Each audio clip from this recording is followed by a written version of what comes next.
Hello and welcome to Glasgow, the home of the 2014 Commonwealth Games, and for this weekend the inaugural Rugby League Commonwealth Championships.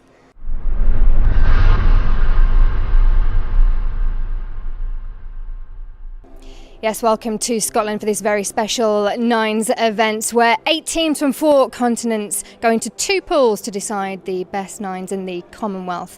And who better to join alongside me than Steve McCormack after a very successful World Cup with Scotland. Back here in Scotland, great to be back here off the back of the World Cup but also ahead of the Commonwealth Games. Absolutely fantastic. You know, there was a legacy, what people said they wanted to put down after the World Cup in October, and to have the Commonwealth tournament here, you know, in a couple of weeks it's the main tournament, but you know, the special Rugby League tournament with all the countries taking part, all the young athletes, and you know, it's an exciting place to be. And an event like this, is it all about keeping it on the international stage? Yeah, of course it is. You know, we've got to do more things like this. You know, that certainly a Nines concept as well. You know, to bring, you know, some of these young players who ultimately will hopefully perform in the 2017 World Cup. You know, we speak about, you know, giving these players the avenue to play top class rugby league, and to play in the Nines is a fantastic concept. Well, Steve, you're going to be with us throughout the day, but we've already had one day of action-packed games. Richard Stead talks us through it. The brightly attired match officials weren't the only shock at Broadwood Stadium on day one of the Rugby League Commonwealth Championship. Rugby League Novices Canada surprised an enthusiastic crowd with a win over much-fancied England. The Wolverines, along with a powerful PNG side, both qualified for the semi-finals from Group B. And if they can show some of the quality seen here by fullback Cole Keffer, they could go on to cause a major upset. Oh, I'm ecstatic. Like, we came in this tournament knowing that we were good athletes, but we never played rugby league. We could have never dreamed of what we've done today. Just expand on that then. The majority, if not all, of the Canadian squad hasn't played rugby league before. There's with the squad of 15, 13 of us have never played. We have one named James. He plays rugby league over in Australia, and Lucas Silver. He's played rugby league for Canada, but other than that, no one has played rugby league before. And how big for you and the team that you're leading would it be to come back tomorrow and win the entire thing? Yes, we'll go back and we'll work on our game plans. We are going to set a new game plan for tomorrow. Today is gone, and we'll face tomorrow. We will give all our hearts for PNG. England, meanwhile, had to settle for 3rd spot in Group B, but did salvage some pride by ending the day with a win over South Africa. Son of former GB star Steve Hampson, Curtis was in no doubt of what England had to do on day 2. We'll show them what we're made of. We had a bit of slow start against Canada, a bit disappointing, but then against Papua New Guinea, yeah, we lost, but it was a close game, close fought game, a very physical side, but we ramped up. Being quite a small side ourselves, we're playing with a lot of backs and back rows and things, no props really, so it was a tough day, and then we topped it off against South Africa. We ended how we should have started really, but that's rugby really, isn't it? You know what I mean, some shock performances, especially watching Scotland show Australia what for, and yeah, it was a good day, really good day, but a little bit disappointing. It's the first time more than half of our team has played, but it was really fun for us, a new thing, and we can only get better, so it was a good day. Just give us an insight on where rugby league stands in South Africa, because rugby union is obviously massive. Is rugby league growing? Well, it is growing. Rugby union is a lot bigger. It's huge in South Africa, but I can see every day new people come to the practice at league. So we're definitely growing, and like I said, we're going to get better. Australia winning Group A was no surprise, but the fact that they were held to a thrilling draw by Scotland showed that the Bravehearts were continuing the excellent progress the senior players showed in last year's World Cup. We came in with ambition, we're going to play as Australia and we're not going to let them walk all over the top, but we never thought we'd come out with that result. 18-0 was cracking. Good game, yeah. But you must feel, drawing with Australia, beating Jamaica, and you're still not in the top 2. It was almost a group of death, wasn't it? Yeah, well, we knew we had quite a hard group. We knew Wales would be a good competitor, but we were hoping to go out and give Wales a good game. Hopefully beat them, but we came short.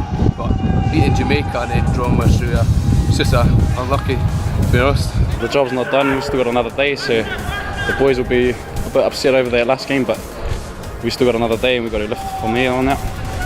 It's rugby league, 99 times out of 100 if Australia are in a tournament, they're the favourites. Does that bring an added pressure that you've had to come halfway around the world and people are expecting you to win this thing? Yeah, a lot of pressure. Everyone, they voted us favourites, and it's a lot of pressure to live up to, but we just got to deal with it and just keep playing like we're not the favourites, just like underdogs, just respecting what other teams is. They're good in it. The Reggae Boys from Jamaica couldn't repeat their success from the Carnegie Floodlit Nines and finished without a win. They did show plenty of flair along the way though. Wales, by contrast, booked their place in the semi-finals with some typically exciting play and rugged determination. Look out for this young man in the future, flying winger James Taylor, who proved more than a handful in all of the group games. Team performance has been brilliant today. We had a good win against Scotland, unlucky against Australia, but as I say, we beat the Jamaicans just now, 2 tries. It was a good performance, I think. What's the key to playing well in nines? I think it's just a fast game, fast play of the balls. We need to wrap the players up, and just the fitness really. It's much harder than 13s and anything else I've ever played.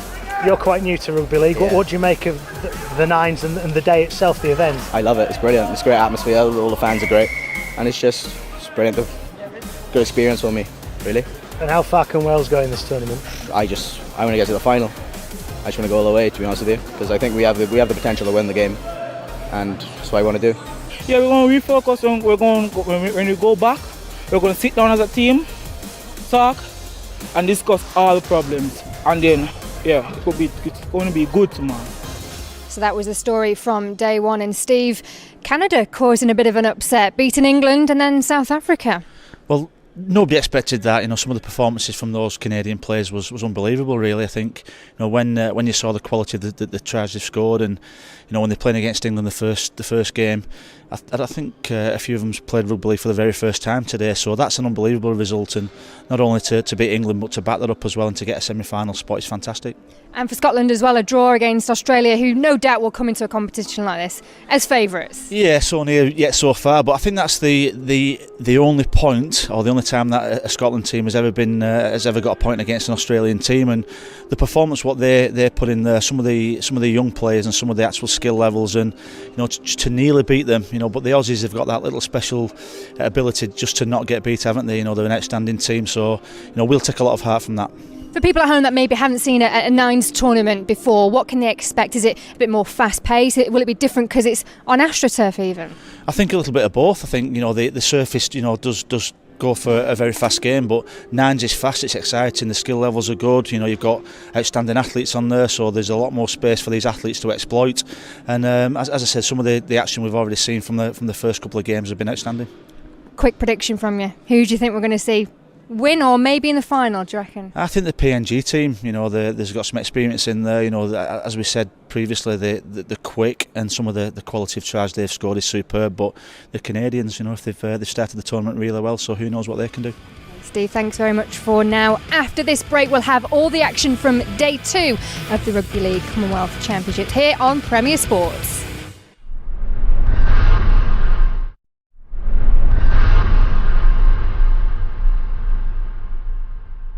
Welcome back to the Rugby League Commonwealth Championships here in Glasgow. Some great action on day 1, and it promises to be every bit as good in day 2 in the playoffs. We've got the semi-finals coming up with Australia and Canada, but first it is PNG against Wales, and in the commentary box is Steve McCormack and Richard Stead.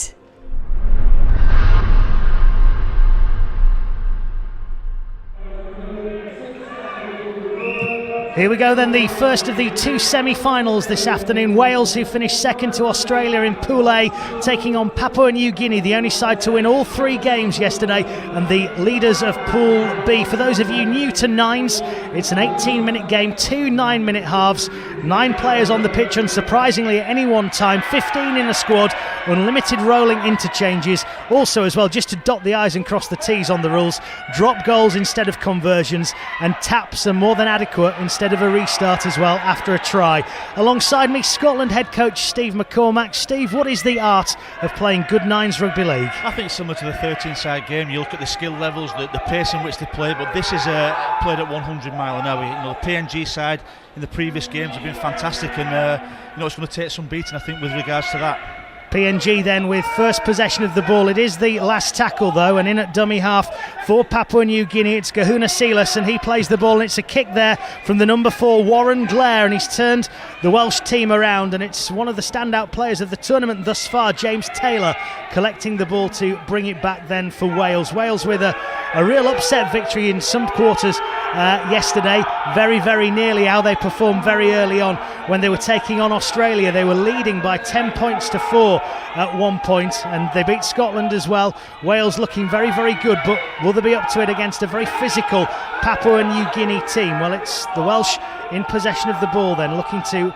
run it up and out of their own 30-metre line. Good strong carry there by Harry Boots for Wales. He plays the ball, and in at dummy half there is Alex King, and now it's a kick forward there, and Wales will try and chase it down. Ben Jones has toe poked that one up towards the Papua New Guinea defence. It's dealt with though, and Papua New Guinea will be able to build round about 30 metres from their own goal line. Yeah, I think it's a good opening to the game by Papua New Guinea and Wales. Kicking game's been very good. But you can see they're just working each other right now. The Papua New Guinea team's pushing hard, very, very aggressive, but the Welsh side have started with some good attacking shape. Stanton Albert with that carry there up towards halfway. Just so physical, Steve, aren't they, the PNG team? Yeah, they are, but let's not underestimate Wales have got that in them as well, so it's an even contest so far.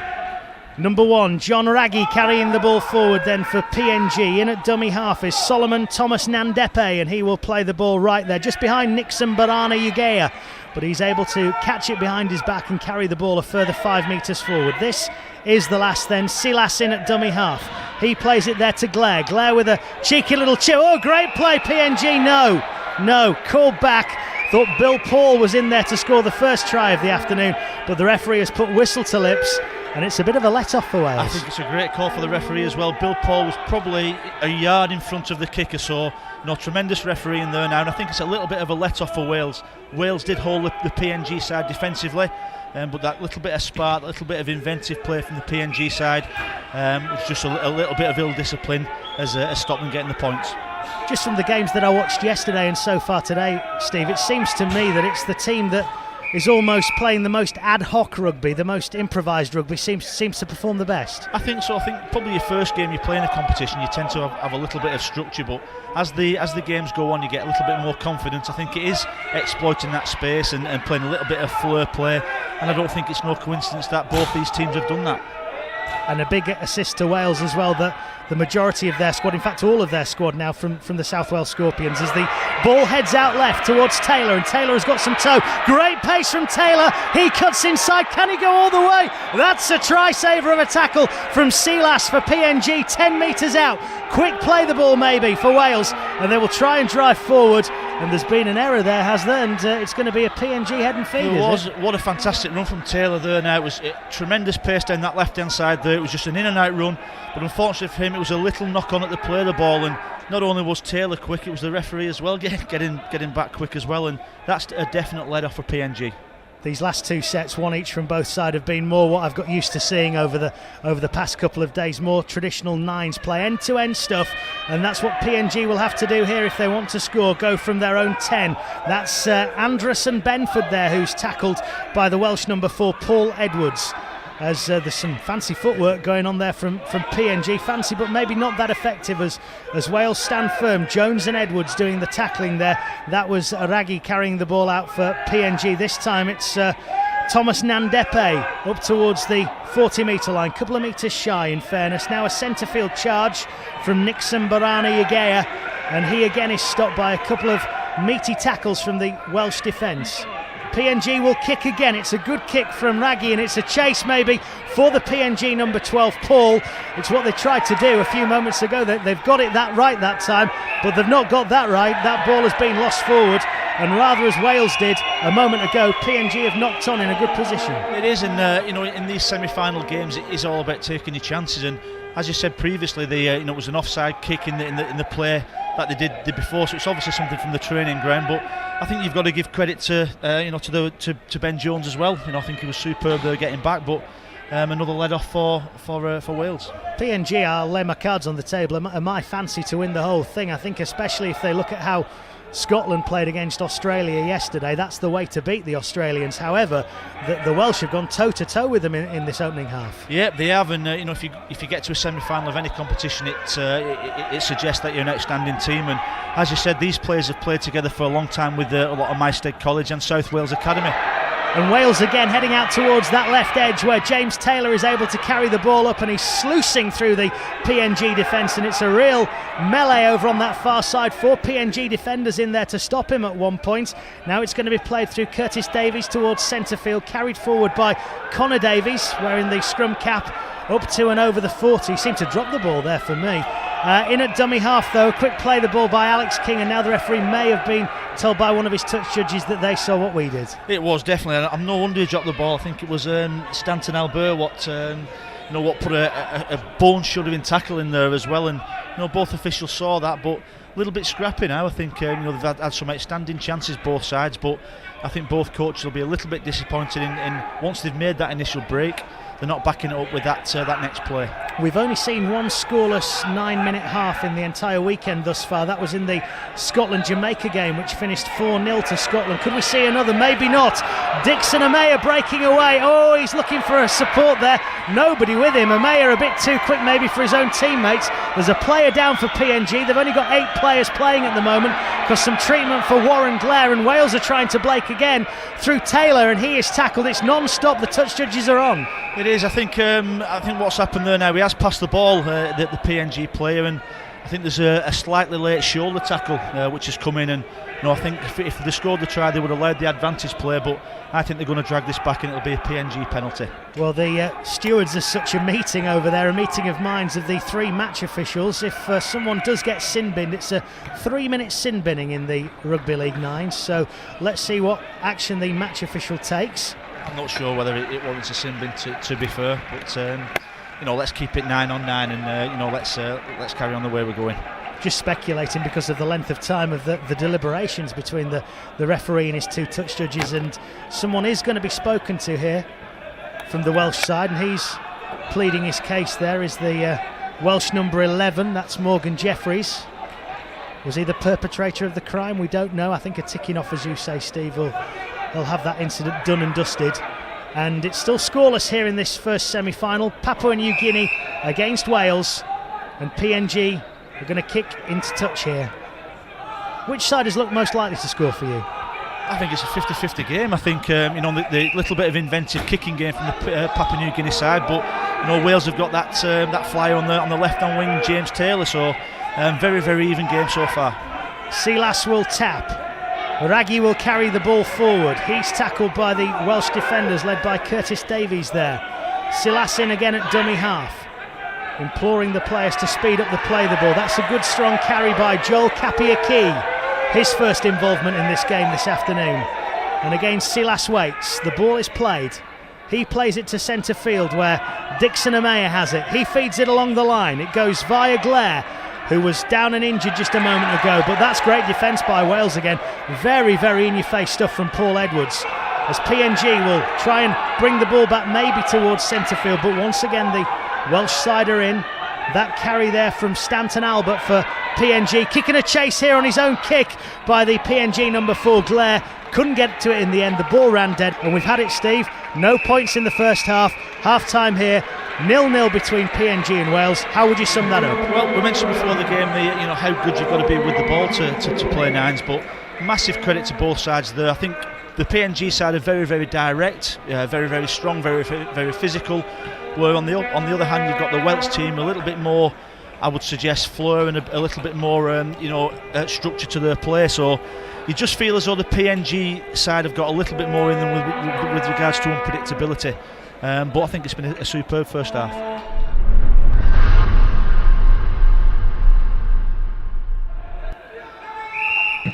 PNG get us back underway in this second 9 minutes. No score as yet. Plenty of points yesterday. We are in Glasgow, Steve, and some of the defending on day one was more Billy Connolly than Gary Connolly, but today defences have certainly been on top in this game. They have, but I think now you'll see the second half now. I think round the little ruck, whether they have 1 marker or 2 marker, I think you'll see that the sides will start looking at exploiting those little lazy markers and those inside balls. If by any chance we don't have any points in this 9 minutes, we go to golden point, which is 2 5-minute halves, unless of course there is a golden point scored, and then it's non-stop. Oh, there's a bit of a dust up here, and the PNG player, they've just gone in flying with a right hook that didn't connect. Eriman Elias Ken has just lost his head. It was just a bit of chest bumping between two of the players, and then he's gone in swinging a haymaker, and my word, I'm glad he missed, because otherwise that would have been a bit nasty. Yeah, we don't want to see that. A little bit of frustration there. I think it was Harry Cartwright from Wales had actually had the ball, and when he's playing it, he's lifted the PNG player's leg, and then a little bit of handbags, and then there was a punch swung. So it just shows you that both sides are very, very passionate and want to win, but I'm sure that'll be the end of that. Simbin He's been sin-binned, so there we go. Eriman Elias Ken, just completely lost his head, and what he's done there is 3 minutes in the sin bin, and that really will give Wales a great opportunity to open the scoring here. Well, I think the disappointing bit from the PNG side is that they had the penalty. They've got the penalty 10 metres out. They're going to get some balls. It's nice to see that the players are now shaking hands, but that could be crucial. It's been nothing between both teams, and the fact that now there's been a sin binning could change the momentum of the game. It's going to be Silas kicking the ball over into the stands on the far side, and it will be an opportunity for Papua New Guinea to put the Welsh back on their own goal line. And it's carried forward by John Raggy then for PNG, 5 metres away from the Welsh line. Silas, who's been at the heart of everything good about PNG so far at dummy half. Great run forward by Kapi Aki. He's stopped though by the Welsh defenders. Silas will go again. That's not a great pass, but Blair was able to collect. Ball finds its way out here to Anderson Benford, who will touch the ball down there. Bit of showboating before he crossed the line. 4-0 PNG lead, down to 8 men, but the first point's on the board, 4-0 up. It was a top ball from Warren Glure as well there now. It was just they stacked the left-hand side, a couple of quick plays from the PNG side. Warren Glure got the ball and a lovely looping pass to enable the PNG side to score the first try. And even though they are one man down, they can obviously play some football, but it's a massive opportunity now for Wales to get the ball back and hopefully put some pressure on that PNG team.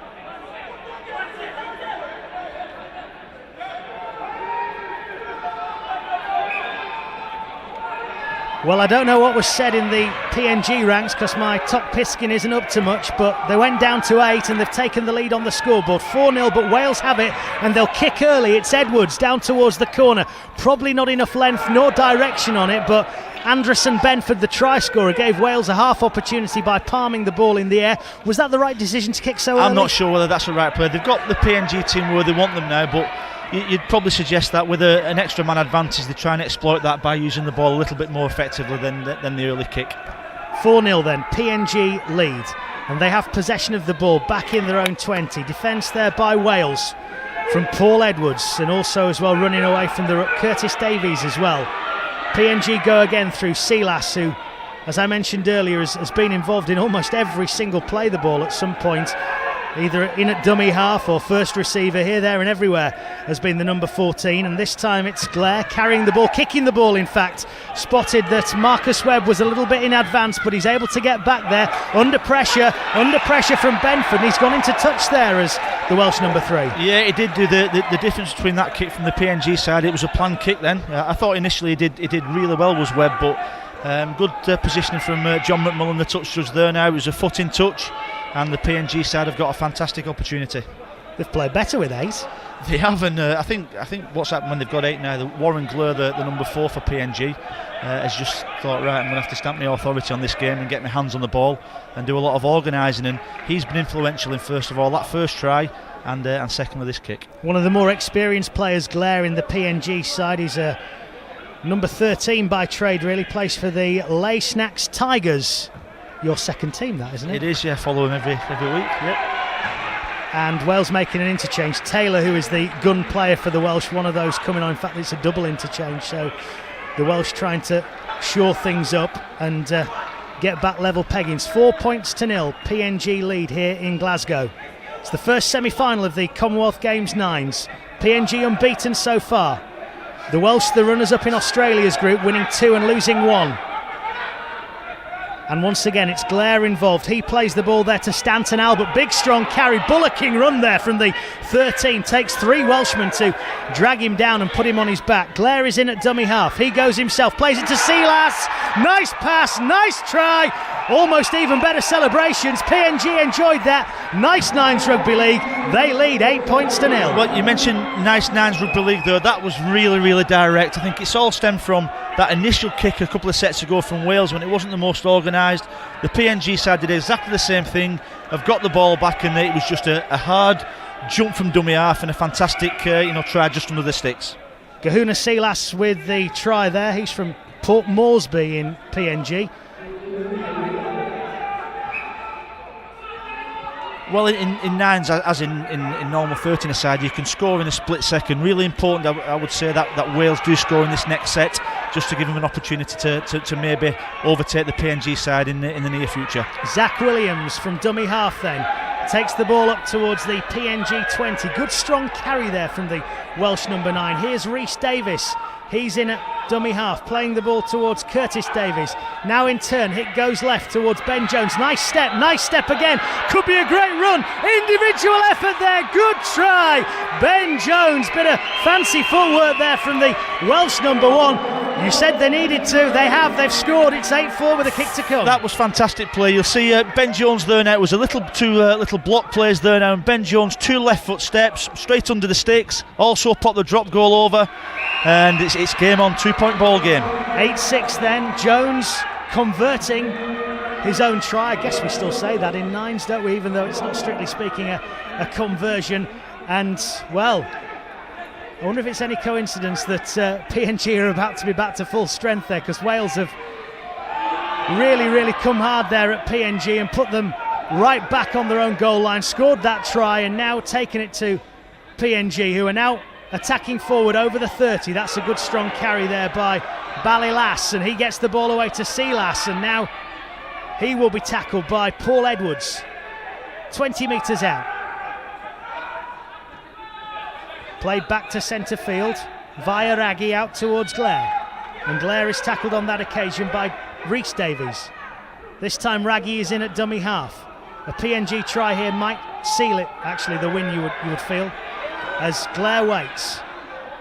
Looks right, flat pass, chance, try, very direct again. Stanton Albert with it on this occasion. There's an inquest going on in the in-goal area, not only between the Welsh defence, but between the referee as well. He's going to talk to his touch judge. What doubt is there in the mind of the match official? It could be a forward pass. I know he has jumped out again. They've not quite handled Stanton Albert, but it looks like they may give this try. Well, we wait. It looks as though he's going to. And yes, so it is a try for PNG, scored by the number 13, Stanton Albert. Been really impressed with both Warren Glure and Stanton Albert for the PNG side. I think they've controlled it. They've really stepped up when the teams needed it. And I think Wales have just struggled with the physicality of both them players. So a converted score, and the Welsh need to go hell for leather because time is ticking. Will they go for a strike play? Will they set a couple of ruck plays for an organised double block play and try and get Ben Jones in play? It's an interesting type of the game. Yeah, as they head over towards the right edge, chance maybe for Wales to run forward. Nice pass from Jones, the try scorer, out towards the right hand side. Good defence from PNG though. The ball has been lost, the whistle has been blown. PNG celebrate their 4 from 4 at the Commonwealth Games Rugby League Nines. They have won every single game so far. They go through to the final, where they will take on either Australia or Canada.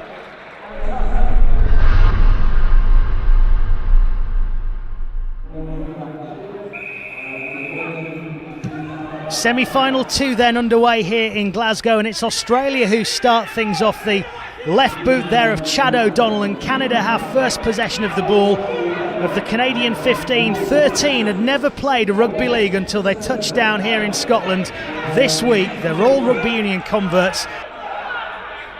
The Canadians have a good kicking game. What can they come up with here? It's a chip over to the corner, chance maybe for Lucas Silva to catch the ball, but he's out jumped there by Joseph Manu. He scored 4 tries in one game yesterday afternoon, and to me he's got the look of a young Israel Folau about him. He has, yeah. You know, he's an athlete. Looks like a basketball player, doesn't he? He's that tall, but he took that ball from the air there. Good set from the Canadians as well. They've obviously just set it up for that last tackle play. And now let's see what the Australians can do. Tarvai with the first carry there. Now the Aussies have switched it over to the far side, and it's Johnny Tuivasa-Sheck carrying the ball forward, keeping going all the way, and in the end a bit too easy there for Tuivasa-Sheck. He scored the first try of the tournament yesterday. He scored the first try of this semi-final today. The green and gold lead 4-0. I think it was just the speed in which they got the ball from the right to the left there. Tuivasa-Sheck, you know, he's got that pace to burn, as he showed yesterday in a lot of the games, but you know, just the slick handling, you know, the initial play of the ball from this side and this right hand side, and that just shows you what the Australians can do. They've turned defence to attack straight away, gone the other end of the field, and an excellent score. And Australia will bring the ball out centre field up to and over the 30-metre line. Again, rather like the Welsh side, who are all based at the South Wales Scorpions. These fellas are based at the Sydney Roosters. That's going to help them too, isn't it? Yeah, well, it makes a massive difference. And just on this set now, they've got what we call a speedo set, just dummy half runs there now. And you know, you've got a player like Isaac Crichton, which just broke through there. And it's a simple set, effective set, and outstanding rugby league. Yeah, Isaac Crichton there running all the way through, and it was like a hot knife through butter. Australia will look to bring the ball out of their own 10. And again, it's another strong carry, and maybe if the ball carrier then had just looked up, it was Missy Vi Kelly. He would have seen a man on his left wing, and pretty much an open patch of field there for him to go into. It is, yeah, but they're not panicking either. Another good offload there now, playing second phase there. Tremendous footwork, and it's just something, the pace of the game this Canadian team just can't quite handle. Very, very quick indeed there from Australia, and the referee waves play on. Another weaving, zigging run from Jack Murchie on that occasion for the Australians. Took them 36 hours to get here, but they mean business, as every single Australian team does. Kick through from Manu, bounces once, collected chance here, and it's going to be a try for Poasa Farmasili, and it's going to be the third of the afternoon for the Australians, and a smart try as well. Nice kick leading into that one. It was, yeah, and it come from the initial offload now, but Farmasili was just hanging back. I thought initially the bounce had beaten him and beaten the Australian side, but you know, just that reach, just plucked the ball out of the air. Good little footwork towards the line, and they're showing a little bit of everything, the Australian team.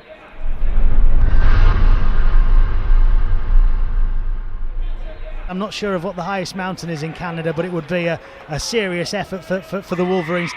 It will be, but they have proven in this competition that they can score points, and the fact that there's not been a lot of conversions happened as well. It's a two-score ball game, and you know, who knows what can happen. Well, Australia have got possession of the ball, and there is Joseph Manu as well. Nice footwork, super stuff this. He's jinked, he's jived, he's cut through the Canadian defence. Could he go all the way himself? I think he fancies it. It's one-man rugby league at the moment from the Australians, and then in the end he gets the ball away. Is he in touch? I think he is. He's tried to do too much there, and Canada have the ball just for a moment. Manu was brilliant, but I think really maybe what he had in his feet, he lacked upstairs there. He needed to get rid of that ball sooner. He did do, yeah. What a brilliant run to start off with. I think he beat the whole of the Canadian team, then went back to beat them again. You know, he could have offloaded the ball, and I think if they'd have scored on that play, then that certainly would have been the end of it.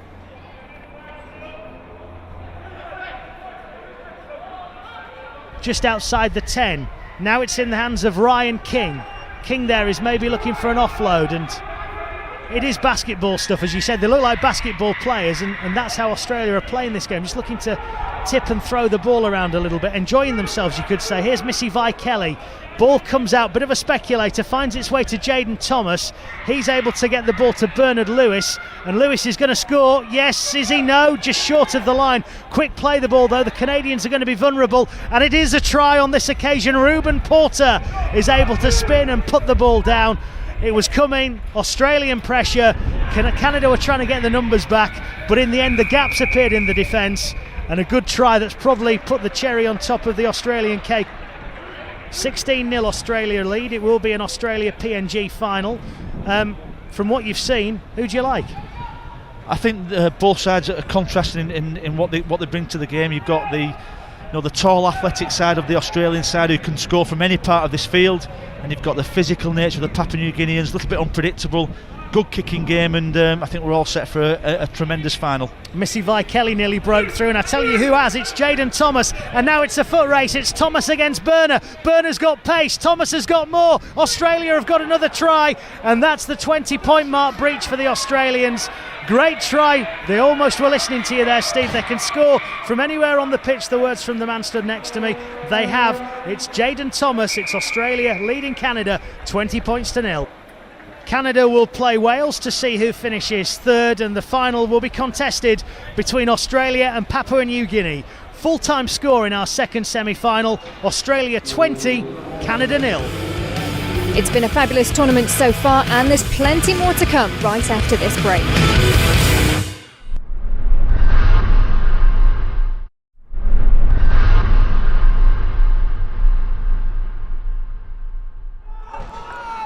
Welcome back to the Broadwood Stadium in Glasgow. So Papua New Guinea will play Australia in the final.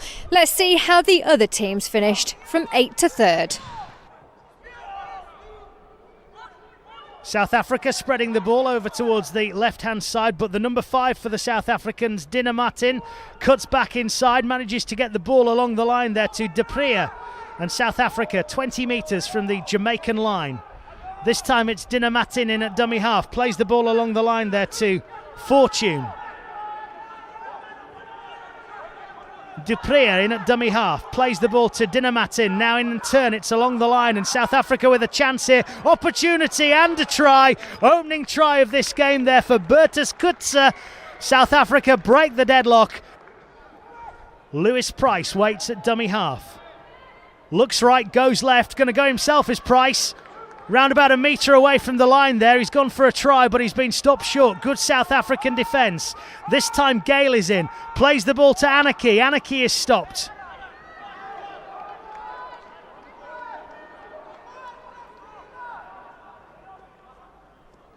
Price. Oh, it's a big charge. The dump truck's over. James Lee has scored for the Jamaicans. Here come Jamaica through Adolph Gale. He in turn plays it to Lewis Bowman. Bowman feeds it to his right to Jamal McKenzie. Chance for McKenzie. Stopped just short of the line there by some last gasp South African defence from Edwin Dinah Martin. But Jamaica have jumped over there. Very, very smart, quick thinking from Lewis Price. Jumping in at the corner. And Jamaica have got their noses in front in this game. Jamaica will tap on the back of that penalty 10 metres out. Adrian Hall just introduced into proceedings, his first involvement in the game. Plays the ball quickly, chance here, try here. Lewis Price has scored, and Jamaica playing very, very nice down over on the far side. Full-time score in the 7th and 8th place playoff. Jamaica 12, South Africa 4. Roy, this is the first time that a junior team from Jamaica has been represented. What do you take from this tournament? I think there's a lot of positives to take from the tournament. As I said, this is the first time we've gotten our national junior players together. Normally, Jamaica don't put together a team until many of the guys are 26 or 27 years old. So the fact that we're able to get them together at 18 and 19, I think will be positive for us 5 and 6 years down the line. Some of these guys have got less than 12 months experience, haven't they? Yeah, exactly. You know, back home, I'm here with 7 guys from Jamaica, and 2 of those guys started playing the game 8 months ago. You know, so this is huge for them.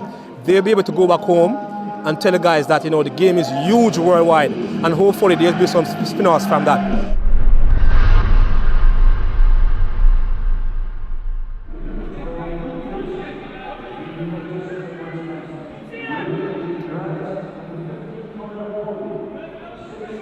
England against Scotland then for 5th and 6th place in this Rugby League Commonwealth Championships.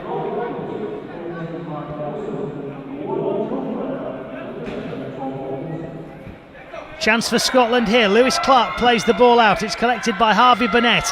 He manages to feed it along the line there, and Scotland make progress up towards the England 20 there through Finn Murphy. He plays the ball, and the dummy half is Jack Stewart. This is the last then for Scotland. Burnett in at dummy half. Puts a chip over, chases it down himself. Can the England defence deal? Yes, they can, but it's a goal line dropout forced by a good kick there by Burnett. Tom Wilkinson in at dummy half, plays it to Pryor. Pryor in turn feeds it along the line and it winds up in the arms of Rob Meadows, who breaks through. Nice footwork there by Meadows. Chance maybe to drive forward, tackled just outside the 10. Can he get a quick play the ball away? Yes, he can. Opportunity for England here. Oh, is there a try for England? Great defence by Scotland, and Wilkinson just stopped on the line. Now England try to regroup. A kick through to the corner there from Pryor. Chance, try! Absolute worldie! Soared like Superman, Kieran Napper, and England have scored in the corner. And my word, you'll have to go a long way to see a better try than that. Napper scores it. England in front, 4-0 here in Scotland.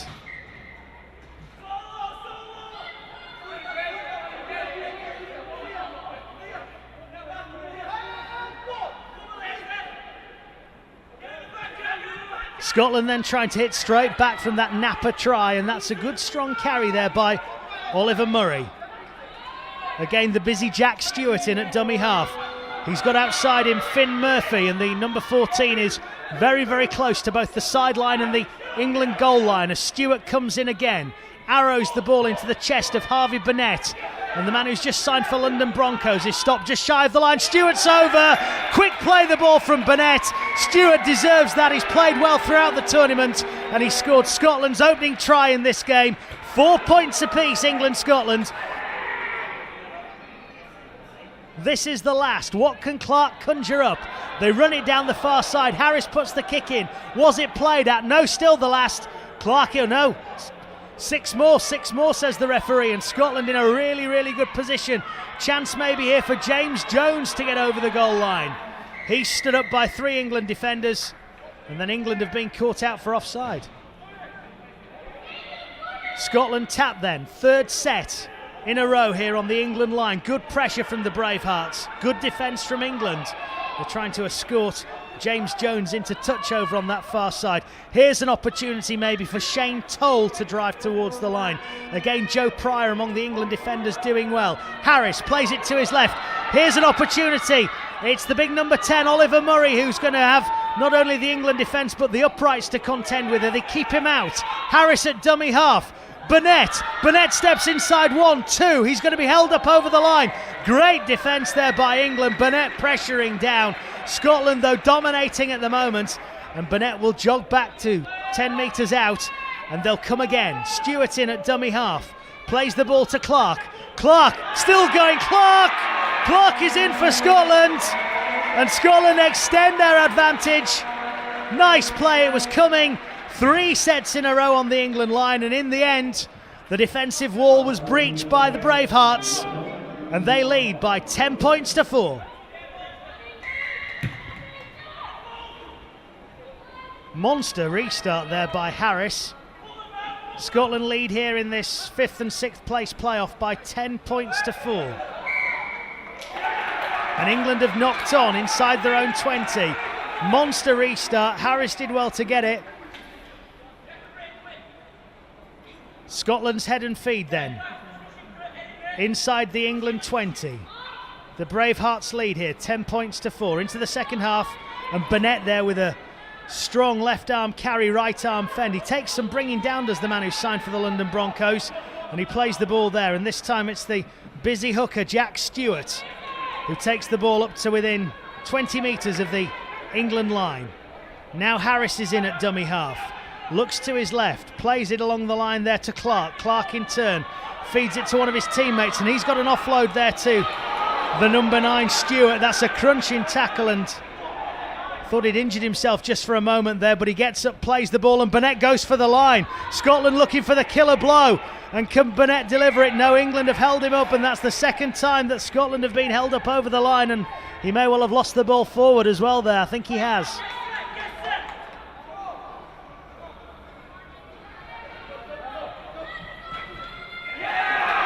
Scotland forced the error there. Massive hit there from James Jones on the England ball carrier, and an opportunity here.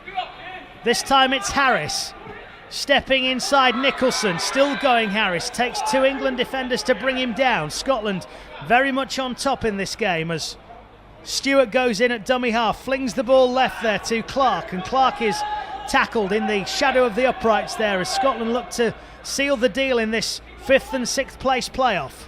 Now it's Oliver Murray carrying the ball up towards the goal line, and he is stopped by 1, 2, 3 England defenders. He'll play the ball almost touching the goal line. Stewart, fast pass, bit too fast maybe, and England escape and bring the ball out of their own 10. Chance here for England. It's Edward Hampson with the ball. He's managed to play it along the line, and England are going to have an opportunity here. 20 metres out, in at dummy half actually is Edwards Hampson. He plays the ball to his right, and England move it along the line. It's going to be out towards the far side there, and a chance maybe to offload the ball to Nathan Grant. Grant now has it, the ball's come loose, kick forward by Scotland, now it's a foot race. Finn Murphy kicks it again, opportunity maybe, England's defence bearing down, England are going to get there in the end. Joe Pryor gets back, the ball comes loose, but just for a moment there, Finn Murphy hoofed the ball forward on a couple of occasions and caused England some problems. Burnett taps, goes himself, still going Burnett. 5 metres out, Stewart at dummy half, he fancies a second try, he fancies the winning try, or is he held up? Great England defence, super stuff there on the line. Stewart thought he'd scored the match winner, but Scotland go again. Here's Burnett, maybe he will. Burnett slides in, he's going to have scored in the corner, and Harvey Burnett there has scored the try, which I think will win this game for Scotland.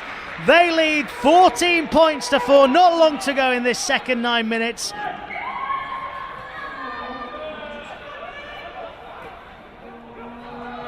England now trying to salvage some pride through Joe Pryor.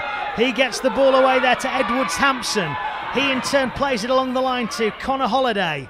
Good offload back to Edwards Hampson. He flings the ball towards the right edge where it's Jack Lazenby heading towards the Scottish line. Needs support, got support, good try. Luke Davidson in for England. Maybe a case of too little too late in the end, but England have pulled one back. Scotland lead 14-8.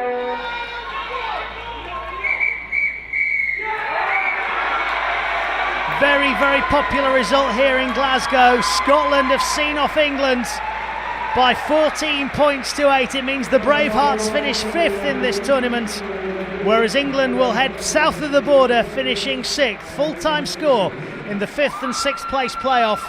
England 8, Scotland 14.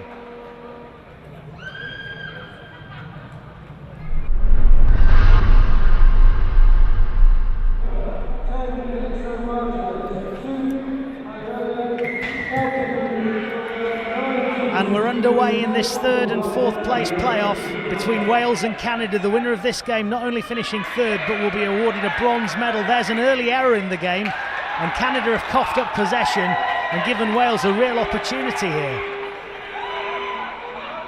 Little tap there from Marcus Webb. Chance maybe for Daniel Maiden to drive towards the line. He's tackled. The hooker, Williams, is in again. Plays it along the line. Good dummy there. Chance for Connor Davies. And he is stopped just outside the uprights by the Canadian defence. Again, Wales trying to spread the ball out towards the left. And here he is. Nice try in the end. Starred yesterday. Scores a try today in the bronze medal game. James Taylor.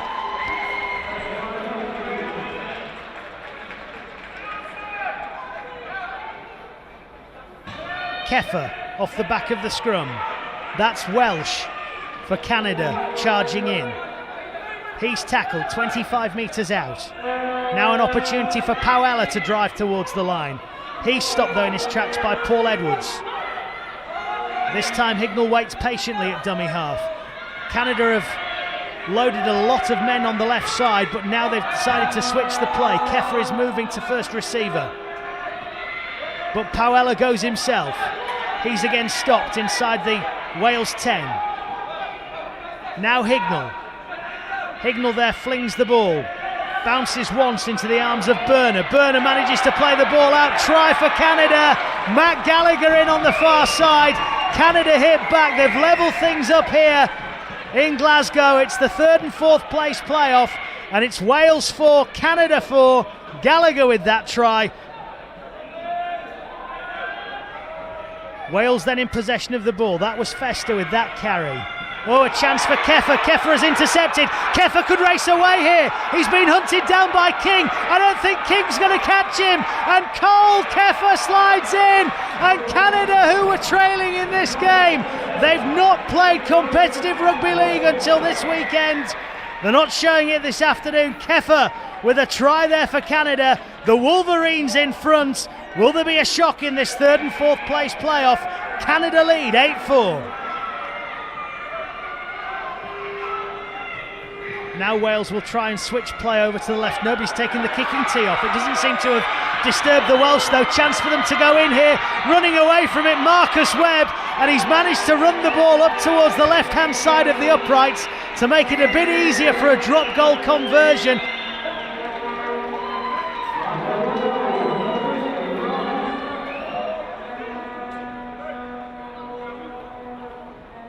Here comes Taylor, pace to burn, very dangerous, even inside his own 10. He stepped one, he stepped another, he could go all the way here, one man to beat. Taylor goes round the outside, picked the ball up inside his own 10, and he is taking it to the house here in Glasgow.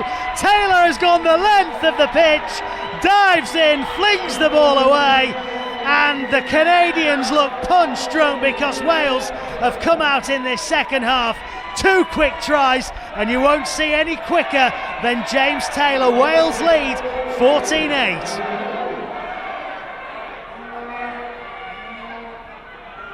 Now Alex King will kick and chase. King kicks and chases. Canada are out on their feet, and the King is going to announce the coronation of Wales as the third best team in this competition this weekend. A smart kick through, he chased it down himself. It's just been a bridge too far this for Canada, and Wales lead comfortably by 20 points to 8. Keffer feeds the scrum. Oh, he's knocked on, right under the nose of the match official there. And Keffer's knock on was the final act of this third and fourth place playoff. Canada valiant in defeat. The Welsh, the third best team in the competition on merit. They played well on day one. They've played well today as well. And Wales win this third and fourth place playoff, and they'll head off to pick up their bronze medals by 20 points to 8. Third place, you must be pretty proud of the boys right now. Really proud of the boys. We were really disappointed to lose against Papua New Guinea. We actually thought we had it in the bag. Everything was prepped towards that game. The lads were really disappointed, and it took a lot to pull us back together and put everything back into our structure. We actually thought at first half that after the first half we was maybe going to lose this game. The lads came back together, put the structures back on, defended really well. Everything we told them, everything we talked about every week. Since we've been here, they put it into practice. We counted the win, and the lads, just every single one of these lads here. What I must stress is, the majority of this team is only 17 years old. They're part of the ACER programme and the academy structure, and there are 16-year-olds, 15-year-olds, 14-year-olds coming underneath this lot here who will be equally as good in the future. We're just really proud of Wales Rugby League at the moment. So just the big one left. It's the final to see who will be crowned the Rugby League Commonwealth Champions 2014. Papua New Guinea or Australia? We'll find out after this break.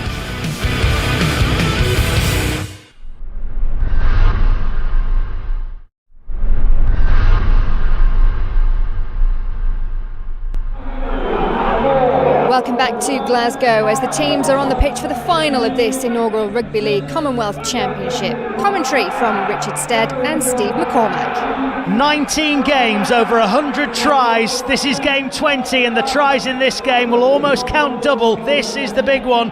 This is the 2014 Rugby League Commonwealth Championship final.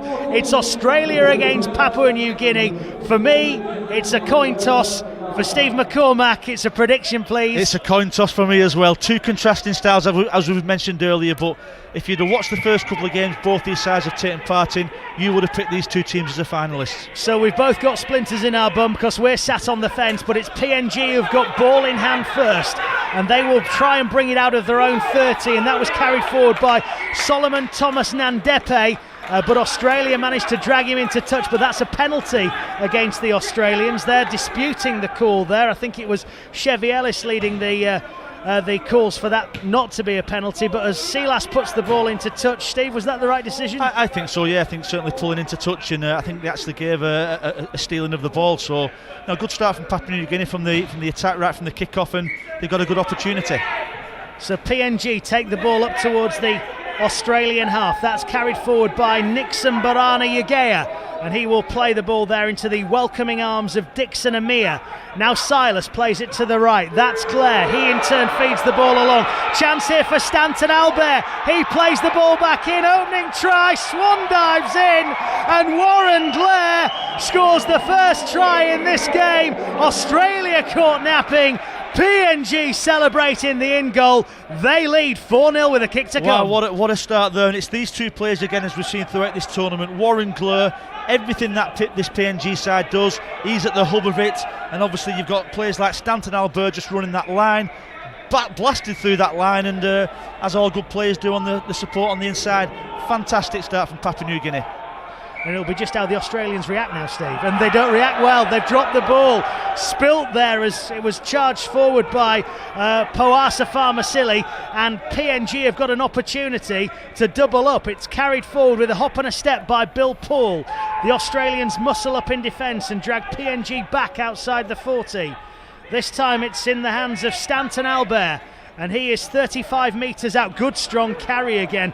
Takes two Australians, including Isaac Crichton, who scored in the semi-finals, to drag him down. Now Silas has it. He in turn feeds it to Barana Yagea. It's found its way out to Solomon Thomas Nandepe. He will take the ball back into the 20-metre line. Still tackles in the bank for PNG. Dixon Amir waits at dummy half. Now to Silas. He steps off his right foot. He's 10 metres out when he's tackled. 2 to go here for Papua New Guinea. Amaya operating at dummy half. Flings it to the right. Finds itself out to Glare. Glare with a killer pass. And that's Anderson Benford in the corner. And PNG in absolute jubilation there. Because, my word, it's an old cliche again I'm going to throw at you. But Australia still on the plane, Steve. They have not really got started in this game. Well, they're definitely rattled, I think, from yesterday. The Scottish lads in the pool games, they really started the game well and put Australia under pressure. But it is that man again, Warren Glur. Whenever he gets the ball, he's got magic hands, and on that occasion I think it was Andrews Benford just on that wing, held his touch line. Australia 10-0 down here in the Rugby League Commonwealth Championships final. Interestingly enough, Silas has played at dummy half all throughout the tournament for PNG. In this game, they've swapped things up. The number 2, Dixon Amir, has gone in, and he's orchestrating things around there. And Silas has gone to first receiver. Why do you think they've done that? Well, I think they've obviously got some sort of, or trying to identify some sort of the weakness in the Australian line, or maybe just furthering the play. I think you'll find throughout the game they will rotate. I don't think it'll stay like that for the whole game. Australia have coughed up possession again. They're trying to force something through Isaac Crichton, and PNG have got their third possession of the game in these early stages. Their previous 2 have led to scores. But they will have to build from inside their own 40. Warren Glare, who could be a candidate for player of the tournament. Yeah, I couldn't argue with that. His footwork and his speed is superb. There's some more great footwork, this time from Bill Paul. And Australia really stretched. The ball comes out, went backwards though, says the referee. I think it did as well, in fairness. And PNG inside the Australian 40. Now it's in the hands of Dixon Amir to Silas. He tries to step around and does the Australian defence. He's going to go into the in goal. He's going to score the try. Big smile on his face. Even rounds Manu to make it an easier drop goal conversion attempt. And my word, PNG playing very well. They deserve a lot of credit, but Australia not in this game at all. Well, they can't handle the footwork of the Papua New Guinea side. Silas, what an absolutely outstanding break there. He got the ball in the first receiver there. Great footwork, and what they've got a habit of just jumping up and stepping off both feet, left and right, change your pace, and the Australian defence got nowhere near him. A lot of time left in this game. Still time for Australia to get back into it, and they'll try early with a kick from the restart there. It's put forward by Chad O'Donnell. It's a foot race. Can he get there? I think he has. Joseph Manu, no, but it is going to be a goal line dropout. Yeah, nice try. I think last couple of sets Australia's just failed to hold the ball. I think they got to tackle 1 on the first set, tackle 2 on the second set. This time it's a bit of a strike play, but credit to the Papua New Guinea defence there. They got back, knocked the ball behind the dead ball line, and Australia's got another opportunity. PNG will drop the ball out. Australia then, real chance to put on some pressure here, and the ball is carried forward on that occasion by Chevy Ellis for the green and golds. Inside the PNG 30, this time it's Isaac Crichton taking the carry. He is tackled by a number of Papua New Guineans, including Joel Kapaki, but they strayed offside, and the referee has put whistle to lips. And Australia here, I mean, this is a gifted opportunity really, and the ball is run forward by Ryan King. Too quickly though, says the match official, so we're back and the tap is taken again, and this time it'll be Isaac Crichton carrying the ball up, but I don't think Australia will take a route one approach too often, as Joseph Manu, none the worse for wear for that scuff knee after that earlier try attempt, is tackled a couple of metres shy of the line. This time O'Donnell in at dummy half. He plays the ball to King. King thought about a pass, then takes the ball back down towards that left defensive edge of PNG. Australia giving that a good working over these last 2 or 3 tackles. Now maybe they'll switch it. Here's Manu. He plays the ball to Porter. Porter with a real speculator of a pass which has found its way to Avaza Sheck. And has he got the ball down over on that far side? Was there a foot in touch? I don't think so. I think it's a try for Australia. My goodness, they needed one. They've got one, and it's come from Johnny to Avaza Sheck. Yeah, a little bit more patient from the Australians there. They've failed to complete the last couple of sets. They've had a dropout. As you said, on the right-hand side, a couple of just settling plays, a couple of dummy half runs, big speculating passing, as you would try and get in any game. Just a big man on a small man. Thought he'd knocked on for one moment then, but Australia's right back in the game.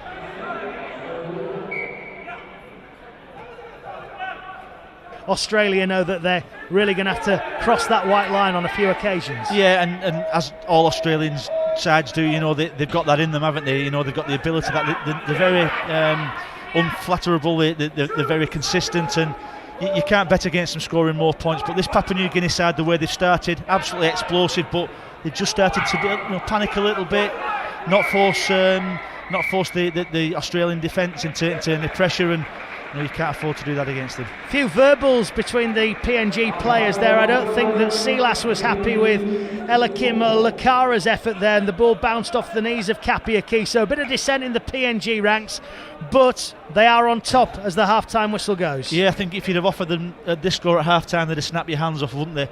It's the 2014 Rugby League Commonwealth Championships. It's the final. It's PNG against Australia, and Papua New Guinea lead by 16 points to 4.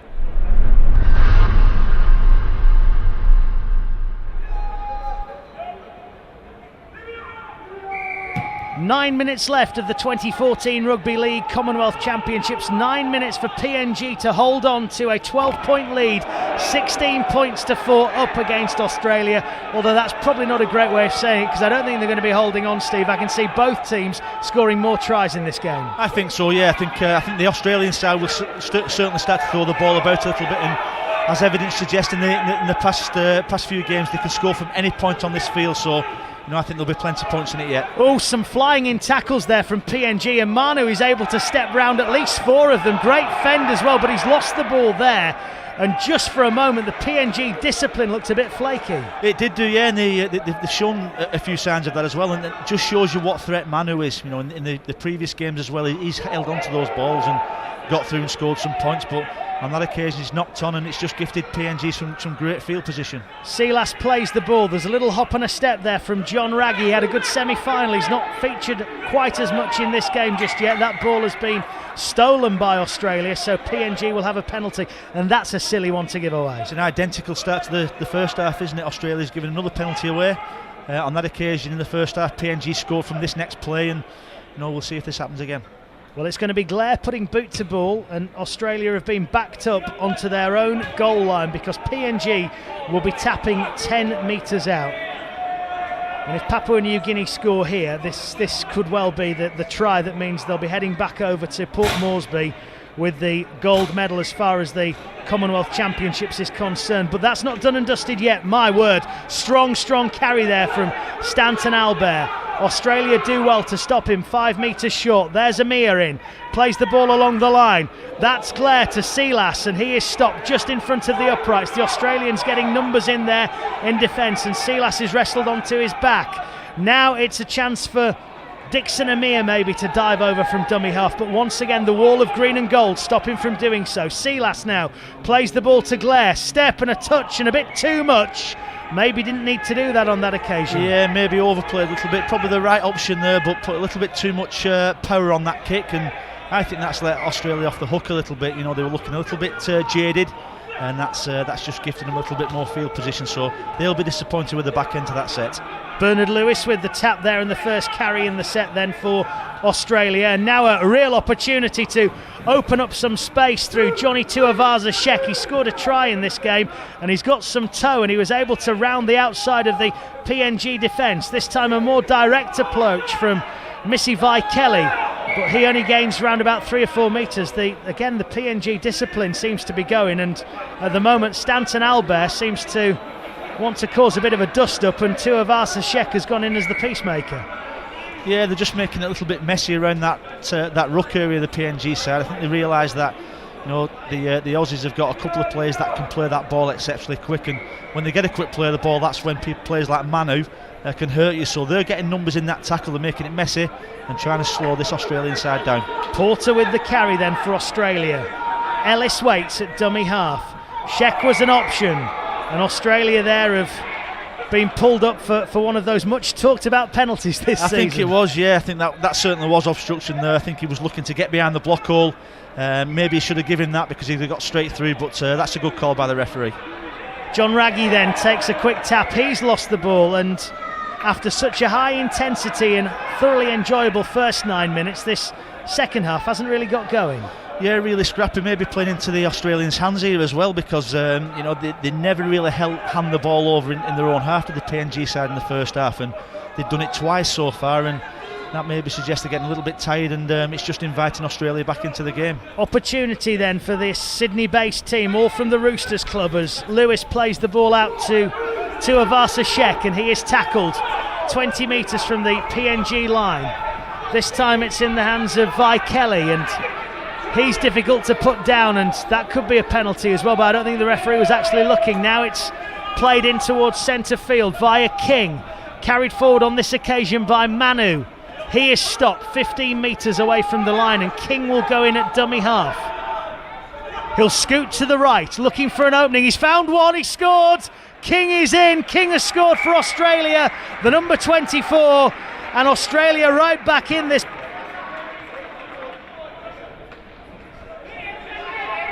PNG then with possession of the ball, and minutes away from being crowned the Rugby League Commonwealth champions. That was Stanton Albert with the carry. Now it's in the hands of Warren Blair. Oh dear me, that was quite high on Blair, I thought, from Vaikeli. He stayed down, isn't it? He's certainly not sure whether it was a swinging arm, but I think it was 2 swinging arms, that one, wasn't it? He didn't miss, did he? No. He's caught him right on the chin there, but they made a tough stuff, this PNG side. I don't think that's a revelation to anybody, and he's got up and played the ball. Now it's in the hands of Nixon Barana Yagea, and he is tackled inside the Australia 30.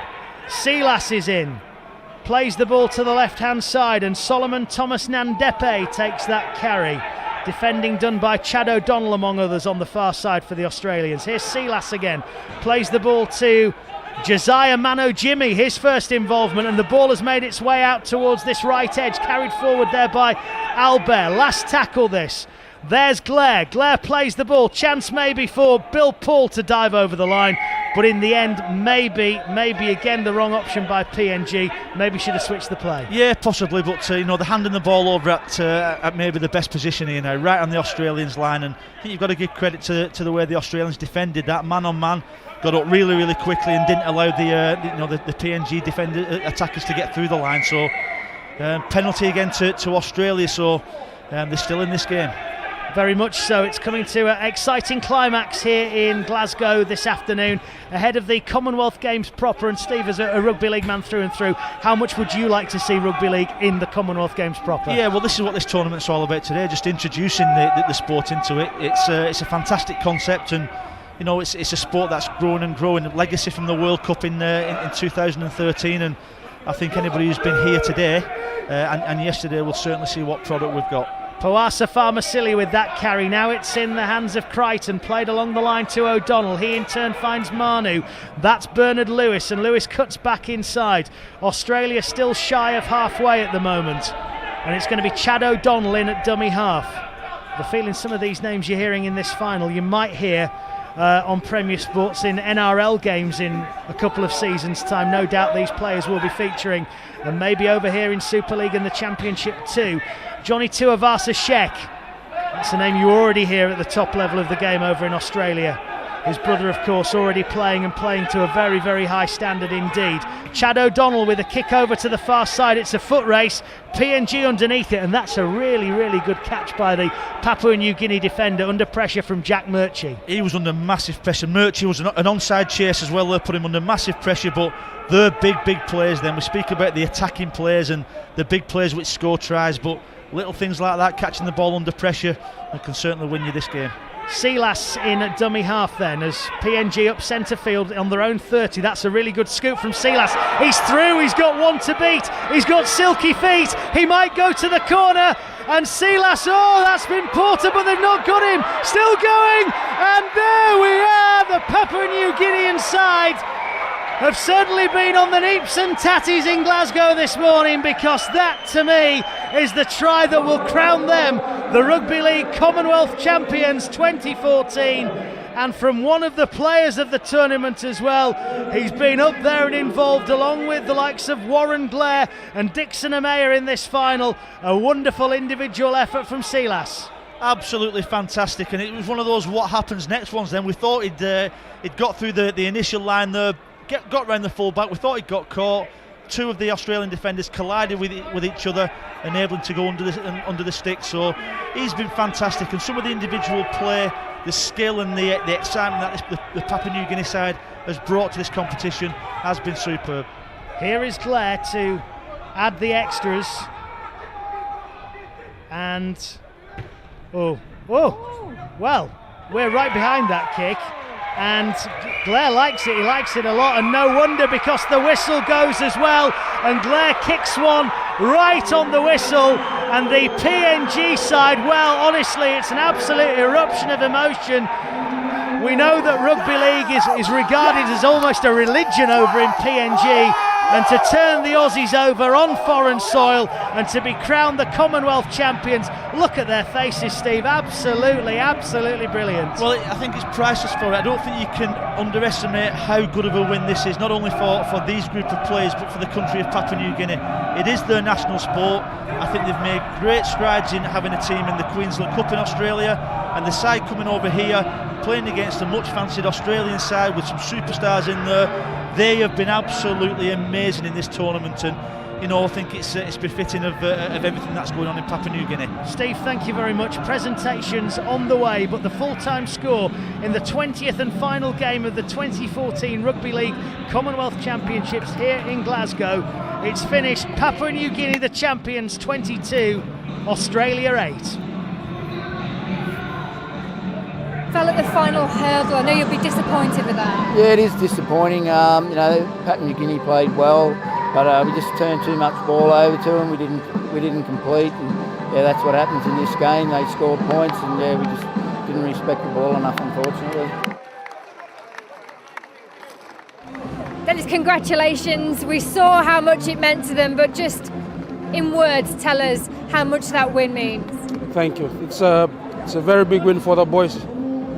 After almost 2 years that they've gone through the development program back in PNG, we're beginning to see the results of our schoolboys program. So it's a very big bonus for the schoolboys program back in Papua New Guinea. Yes. What did you say to them before the final? Because not just to win it, but to beat essentially the favourites, Australia. Well, we just get in there and do the basics, just up in front of their faces and make sure they don't have the ball. Starve them of the ball, so the ball should be with us for most part of the game, and I think that's what they did throughout the game. Yeah. Does this give them confidence, because you've got some important competitions coming up, haven't you? Yes, it's a good build-up for us.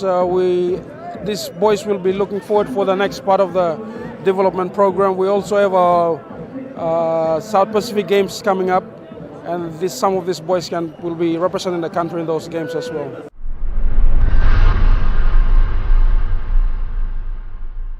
So Papua New Guinea eventually crowned the champions after 2 days of action-packed rugby league. And Steve, they overturned what they called the baby Roosters. Was that a surprise? I think if you'd have seen the first performances early on yesterday, it wasn't a surprise.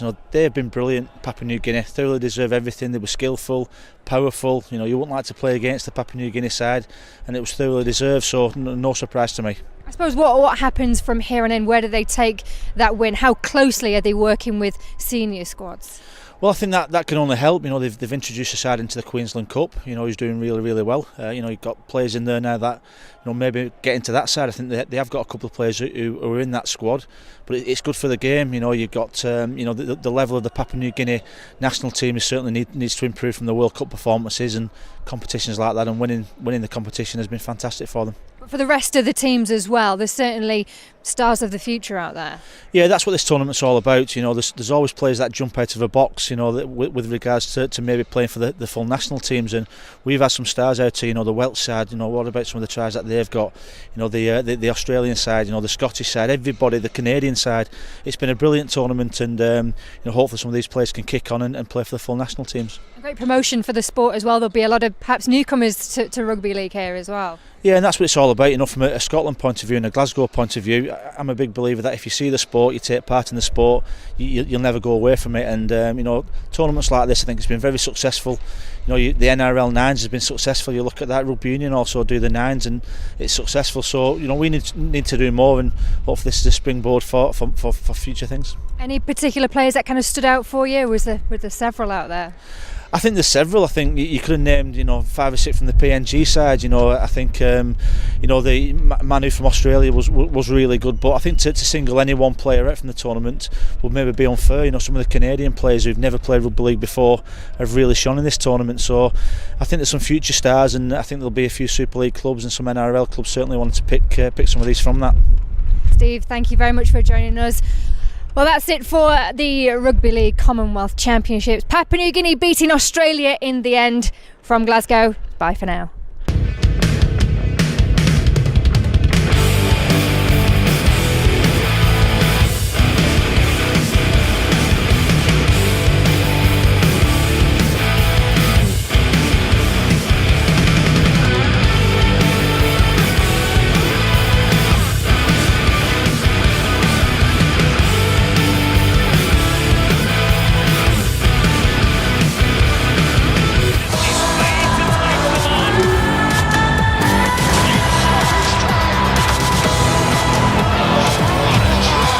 This has been a presentation of Fox Sports.